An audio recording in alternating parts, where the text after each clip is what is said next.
Hello friends, आज की कहानी का नाम है नसीब एक लकीर का खेल। तो चलिए फ्रेंड्स, कहानी शुरू करते हैं। 15वीं सदी की यह कहानी है। किसी एक गांव में बहुत ज्ञानी पंडित रहता था।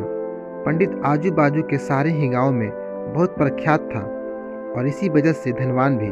पंडित का परिवार ज़्यादा बड़ा नहीं था। पंडित अपनी पत्नी के साथ अपने बहुत बड़े घर में अकेला रहता था, क्योंकि पंडित को कोई बेटा था नहीं और एक बेटी थी, जिसका विवाह पास के गांव वाले एक श्रीमंत लड़के से हो चुका था। पंडित ने शादी से पहले अपने होने वाले दामाद की अच्छे से जांच पड़ताल की थी और अपनी बेटी का भविष्य भी ठीक से पढ़ा था। तब जाकर उसने बेटी की शादी की थी। लेकिन चंद सालों में ही पंडित का दामाद बुरी आदतों के चंगुल में फंस गया। जुआ और शराब की बुरी लत ने उन्हें सड़क पर लाकर रख दिया था। अपनी बेटी की ऐसी दुर्दशा देखकर पंडित की पत्नी काफ़ी दुखी होती थी और अक्सर पंडित को कहा करती थी, तुम जाकर उनकी मदद कराओ। पंडित हमेशा अपनी बीवी को यह कहकर उनकी मदद करने के लिए मना कर देता था कि अभी कुछ समय तक उनका बुरा वक्त चलना है। हम चाहे कितनी ही कोशिश कर ले, जो उनके नसीब में नहीं है वह उन्हें नहीं मिल पाएगा। पंडित की ऐसी बातों से उसकी पत्नी काफ़ी दुखी हो जाया करती थी और मन ही मन सोचती थी कि कैसा स्वार्थी पिता है, अपनी बेटी को इतने कष्टों में देखकर भी उसकी मदद करने के लिए मना करता है। आखिर भगवान ने जो इतना सारा धन दिया है उसका क्या करेंगे? हमें कोई और औलाद भी तो है नहीं, ले देकर एक यही बेटी है और उसके लिए भी कुछ नहीं करेंगे तो किसके लिए करेंगे? पंडित ऐसा नहीं सोचता था। ऐसा नहीं था कि पंडित अपनी पुत्री से प्रेम नहीं करता था, लेकिन उसने अपनी पुत्री की कुंडली इतने अच्छे से पढ़ी थी और वह यह पहले से ही जानता था कि वह चाहे किसी भी लड़के से शादी करती, लेकिन उसके जीवन में यह समय आने ही वाला था और बिना उसे भुगते उसको छुटकारा नहीं मिलने वाला था। एक दिन खाने पीने के लिए भी मोहताज हो चुके पंडित की बेटी और दामाद उसके घर पर आए। पंडित ने और उसकी बीवी ने दोनों का खूब आदर सत्कार किया और खूब अच्छा खाना खिलाया। बेटी और दामाद की पंडित से सहायता मांगने की हिम्मत ना हुई, इसलिए वह बिना बोले ही वापस अपने घर को लौटने लगे। लेकिन माँ तो माँ होती है, पंडिताइन से रहा नहीं गया और बिना पंडित की इजाज़त के उसने चोरी छुपे बूंदी के लड्डू बनाकर उसमें सोने के सिक्के रख दिए और बेटी और दामाद को दे दिए, ताकि बेटी और दामाद की कुछ आर्थिक सहायता हो सके। पंडिताइन यह भी जान गई थी कि बेटी और दामाद शर्म के मारे उनसे मदद नहीं मांग रहे थे, इसलिए उसने बेटी और दामाद को भी लड्डू में छिपे सिक्कों के बारे में कुछ नहीं बताया।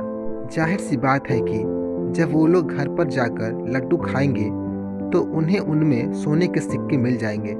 इस तरह बिना उनके मांगे ही उन तक मदद पहुंच जाएगी। सोचकर पंडिताइन मन ही मन अपनी बेटी की मदद करने के लिए खुश होने लगी। पंडित के दामाद और बेटी उन दोनों का आशीर्वाद लेकर अपने घर के तरफ रवाना हो गए। उन दिनों गाड़ियाँ तो होती नहीं थी, घोड़ा गाड़ी या बैलगाड़ी चलती थी। पैसे ना होते तो चीज़ों की लेन देन से भी व्यवहार होता था। बेटी और दामाद का गांव पंडित के घर से कोसों दूर था, फिर भी पैसों की कमी के चलते वह चलकर अपने गांव की तरफ निकल पड़े। थोड़े ही दूर चले थे कि पंडित की बेटी के पैर में मोच आ गई और अब उसको चलना भी मुश्किल हो गया। पंडित के दामाद ने जब देखा कि उसकी बीवी अब बिल्कुल चलने में सक्षम नहीं है, तो उसने एक टांगा अपने घर तक किराए पर ले लिया। दोनों पति पत्नी टांगे में बैठकर घर तक पहुंच गए, लेकिन टांगे वाले को देने के लिए उनके पास पैसे थे नहीं। इसलिए पंडिताइन जो बूंदी के लड्डू उन्हें दिए थे वही किराए के तौर पर उस टांगे वाले को दे दिए। टांगे वाला बूंदी के लड्डू को लेकर वहां से चला गया। टांगे वाला अपने घर की तरफ जा रहा था, तब उसे एक हलवाई की दुकान दिखी। उसने सोचा कि थोड़े से बूंदी के लड्डुओं से मेरे घर वालों का पेट थोड़े भरने वाला है, इससे अच्छा मैं इन बूंदी के लड्डुओं को बेचकर उनसे कुछ चावल खरीद लेता हूँ। टांगे वाले ने बूंदी के लड्डू हलवाई को बेच दिए। जिस गांव में वह हलवाई रहता था, उसी गांव में एक आदमी ने अपने घर पर पूजा रखी थी और उसी पंडित को उस पूजा के लिए बुलवाया था। पूजा में लगने वाले प्रसाद के लिए उस आदमी ने उसी हलवाई से बूंदी के लड्डू लिए जहाँ पर उस टांगे वाले ने बेचे थे। हलवाई ने भी उस आदमी को टांगे वाले से खरीदे हुए लड्डू ही पहले दिए। ताकि वो खराब ना हो जाए, क्योंकि वो नहीं जानता था यह लड्डू कब बने हैं। पूजा खत्म होने पर दशहरा और बूंदी के लड्डू लेकर जब पंडित अपने घर आया और खाना खाने बैठा तो प्रसाद में लाए बूंदी के लड्डू खाते वक्त लड्डू से सोने का सिक्का निकला। इस घटना को देखकर पंडिताइन की आंखों से आंसू बहने लगे। पंडित ने जब पंडिताइन से उसके रोने का कारण पूछा तो पंडिताइन ने पंडित को सब कुछ बताया और पंडित से उनकी बातों पर भरोसा न करने के लिए माफ़ी मांगी।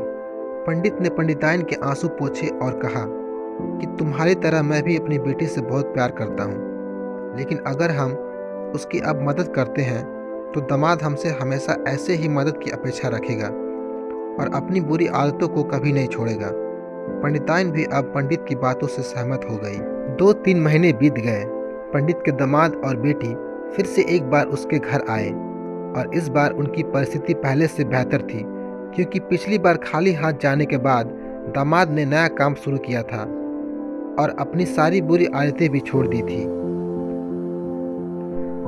फ्रेंड्स, चैनल को लाइक एंड सब्सक्राइब करें ताकि हमें मोटिवेशन मिले और आपके लिए और भी अच्छी अच्छी कहानियाँ बना सकें। Thank you friends.